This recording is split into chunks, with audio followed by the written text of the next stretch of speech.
ನಮಸ್ತೆ, ಎಸ್ಆರ್ಕಾರ್ ನ್ಯೂಸ್ ವಾಹಿನಿಗೆ ಸ್ವಾಗತ. ಮಲ್ಪೆಯಲ್ಲಿ ಮೀನು ಕದ್ದ ಆರೋಪದಲ್ಲಿ ಮಹಿಳೆಯನ್ನ ಮರಕ್ಕೆ ಕಟ್ಟಿ ಹಾಕಿ ಹೊಡೆದ ಪ್ರಕರಣ ನಡೆದಿತ್ತು. ಇದು ಎಷ್ಟರ ಮಟ್ಟಿಗೆ ಸುದ್ದಿ ಮಾಡಿತ್ತು ಅಂದ್ರೆ, ಸ್ವತಃ ಸಿಎಂ ಸಿದ್ದರಾಮಯ್ಯ ಅವರೇ ಟ್ವೀಟ್ ಮಾಡುವ ಮೂಲಕ ಸೂಕ್ತ ಕ್ರಮಕ್ಕೆ ಸೂಚನೆ ಕೊಟ್ಟಿದ್ರು.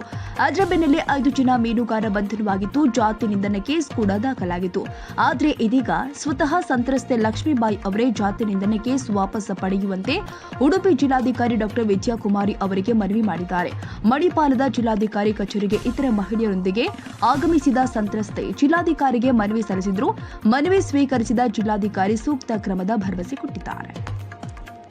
ಮೂಲತಃ ಇರುವಂತವರು ನಮ್ಮ ಬದುಕು ಕಟ್ಕೊಳ್ಳಿಕ್ಕೆ ಅಷ್ಟೇ ನಾವು ಬಂದಿರೋವಂಥದ್ದು. ನಮ್ಮ ಸಮುದಾಯ 3,000 ಜನ ಇಲ್ಲೇ ಅಂತಲ್ಲ, ಗೋವಾದಲ್ಲಿದೆ, ಕೇರಳದಲ್ಲಿ, ಮಂಗಳೂರಲ್ಲಿ, ಈ ಥರದ ಎಲ್ಲ ಕಡೆಯೂ ಕೂಡ ನಮ್ಮ ಸಮುದಾಯದ ಬಡವರು ತಮ್ಮ ಹೊಟ್ಟೆಪಾಡಿಗೆ ಬದುಕನ್ನು ಕಟ್ಕೊಳ್ಳಿಕ್ಕೆ, ಬದುಕನ್ನು ಹರಿಸ್ಕೊಳ್ಳಿಕ್ಕೋಸ್ಕರ ಬಂದಿರೋವಂಥದ್ದು.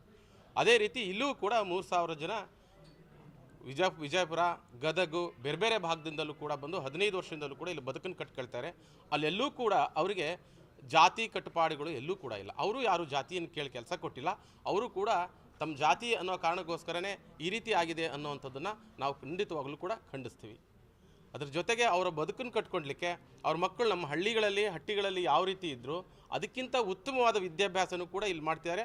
ಅದಕ್ಕಿಂತ ಒಂದು ಒಳ್ಳೆಯ ಜೀವನವನ್ನು ಕೂಡ ಇಲ್ಲಿ ನಡೆಸ್ಕೊಳ್ತಿದ್ದಾರೆ. ಅವ್ರಿಗೆ ಯಾವುದೇ ಸಂಘಟನೆಯವರು ಇವತ್ತು ಸಮಸ್ಯೆಗಳ ಜೊತೆಗೆ ನಾವು ಬದುಕುವಂಥ ಕಲೆಯನ್ನು ಕಲ್ತಿರುವಂಥ ಸಮಾಜ. ಆ ಸಮಸ್ಯೆ ಬೇರೆ ಯಾರಿಗೂ ಹೊಟ್ಟೆ ತುಂಬಿಸೋ ರೀತಿಯಲ್ಲಿ ಆಗಬಾರ್ದು. ನಾವು ಆ ಸಮಸ್ಯೆಯನ್ನು ಇಟ್ಕೊಂಡೇ ಹೊಟ್ಟೆ ತುಂಬಿಸುವಂಥ ಸಂಘಟನೆಯವರು ಕೂಡ ಅದನ್ನು ಒತ್ತು ಜಾಸ್ತಿ ಕೊಡಬಾರ್ದು.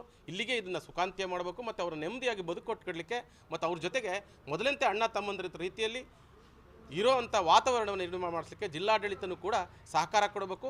ಆ ಹೆಣ್ಮಗಳೇನು ಇವತ್ತು ಪ್ರಕರಣಕ್ಕೆ FIR ಕೊಟ್ಟಿದ್ದಾರೆ, ಆ ಕಂಪ್ಲೇಂಟ್ ಕೊಟ್ಟಿರೋವಂಥದ್ದು ಕೂಡ ನನಗೆ ಗೊತ್ತಿಲ್ಲ. ರಾಜಿ ಸಂಧಾನ ಅಂತೇನೈತೆ ಜಿಲ್ಲಾಡಳಿತ ಜಿಲ್ಲಾ ವರಿಷ್ಠಾಧಿಕಾರಿಗಳಿಗೆ ಕೊಟ್ಟು ಇದಾದಷ್ಟು ಕೂಡ ರಿಪೋರ್ಟ್ ಹಾಕುವಂಥದ್ದು ಅಥವಾ ಕೇಸನ್ನು ವಜಾ ಮಾಡೋ ರೀತಿಯಲ್ಲಿ ಪೂರಕವಾಗಿ ಸರ್ಕಾರನೂ ಕೂಡ ಗಮನ ಹರಿಸಬೇಕು.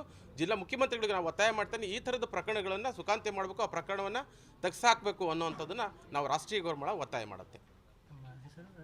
ಜಯಸಿಂಹ ಖಾಟ್ರೋತ್ ಅಂತೇಳಿ ಮಾಜಿ ಟೌನ್ ಪಂಚಾಯತ್ ಉಪಾಧ್ಯಕ್ಷರು, ರಾಷ್ಟ್ರೀಯ ಗೋರ್ಮಳವನ ಕಾರ್ಯಾಧ್ಯಕ್ಷರು.